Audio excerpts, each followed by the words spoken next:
નમસ્કાર ખેડૂત મિત્રો, સ્વાગત છે તમારું ખેડૂત પરિચય યુટ્યુબ ચેનલમાં। આજે તારીખ 6 માર્ચ 2024 ની આજની સવારની હવામાન અપડેટની અંદર માહિતી મેળવીએ તો ગુજરાતમાં ફરીવાર માવઠાનો કહેર જોવા મળશે।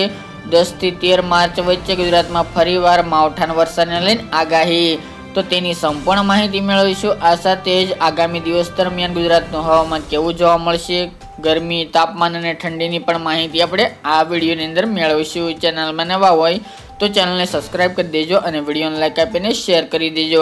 ખાસ કરીને અત્યારે ગુજરાતની અંદર સંપૂર્ણપણે વાતાવરણ સાવ ચોખ્ખું જોવા મળી રહ્યું છે, પરંતુ ફરીવાર ગુજરાતના ખેડૂતો માટે માઠા સમાચાર આવી રહ્યા છે, કારણ કે ફરી એક વેસ્ટર્ન ડિસ્ટર્બન્સ 10-11 માર્ચ દરમિયાન ઉત્તર ભારતના વિસ્તારમાંથી પસાર થવાનું છે, જેની અમુક અસર ફરીવાર ગુજરાતની અંદર જોવા મળી શકે છે। આ 2 તારીખ દરમિયાન જે માવઠું થયું હતું તે મુજબ ફરીવાર ગુજરાતની અંદર માવઠાના વરસાદને લઈને આગાહી કરવામાં આવી રહી છે। ખાસ કરીને 10 તારીખથી ગુજરાતના હવામાનમાં પલટો જોવા મળશે। 11, 12 અને 13 તારીખ દરમિયાન ઉત્તર ગુજરાત, કચ્છ અને પશ્ચિમ સૌરાષ્ટ્રના જિલ્લાઓની અંદર હળવું માવઠું જોવા મળે તેવી શક્યતા દેખાઈ રહી છે।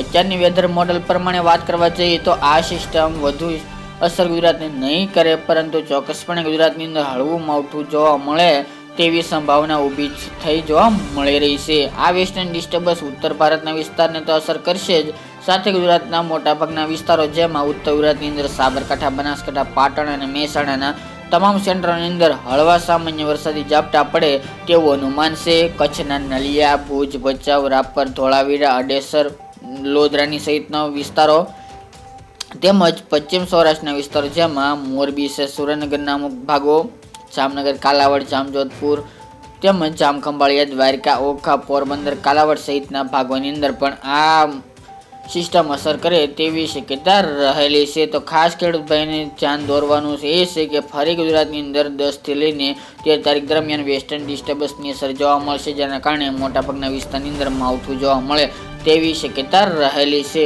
આ સિવાયના વિસ્તારો હાલની અપડેટ મુજબ કોઈ ખતરો જણાતો નથી, પરંતુ જો સિસ્ટમમાં ફેરફાર થશે તો ચોક્કસપણે અમે માહિતી આપતા રહીશું। આ રીતે ગુજરાતની અંદર ફરીવાર માવઠાનો ખતરો ટોળાઈ રહ્યો છે। આ સિસ્ટમને કારણે ગુજરાતના ઉત્તર ગુજરાત, કચ્છ અને પશ્ચિમ સૌરાષ્ટ્રના ભાગોને અસર કરે તેવું અનુમાન દેખાઈ રહ્યું છે આગામી 4 દિવસ દરમિયાન, 10 થી લઈને 13 તારીખ દરમિયાન। તે ઉપરાંત વાત કરીએ તો અત્યારે ગુજરાતની અંદર આ માવઠાને કારણે ઠંડીમાં વધારો થયો છે। જો 2 દિવસ દરમિયાન નલિયા જેવા વિસ્તારની અંદર તાપમાન 10 ડિગ્રી કરતાં પણ નીચું જોવા મળશે, જ્યારે ઉત્તર ગુજરાતના અમુક વિસ્તારો જેમાં સાબરકાંઠા, બનાસકાંઠા, પાટણ, મહેસાણા તમામ સેન્ટરોની અંદર તાપમાન 10 થી લઈને 13 ડિગ્રી વચ્ચે જોવા મળે તેવી સંભાવના રહેલી છે। સૌરાષ્ટ્રનું તાપમાન પણ 14 થી 17 ડિગ્રી વચ્ચે જોવા મળી રહી છે। અમદાવાદ સહિતના મધ્ય પૂર્વ વિસ્તારની અંદર પણ 14 થી લઈને 15-16 ડિગ્રી વચ્ચે તાપમાન ચાલી રહ્યું છે। દક્ષિણ ગુજરાતમાં હાલ તો સામાન્ય ઠંડી જોવા મળી રહી છે।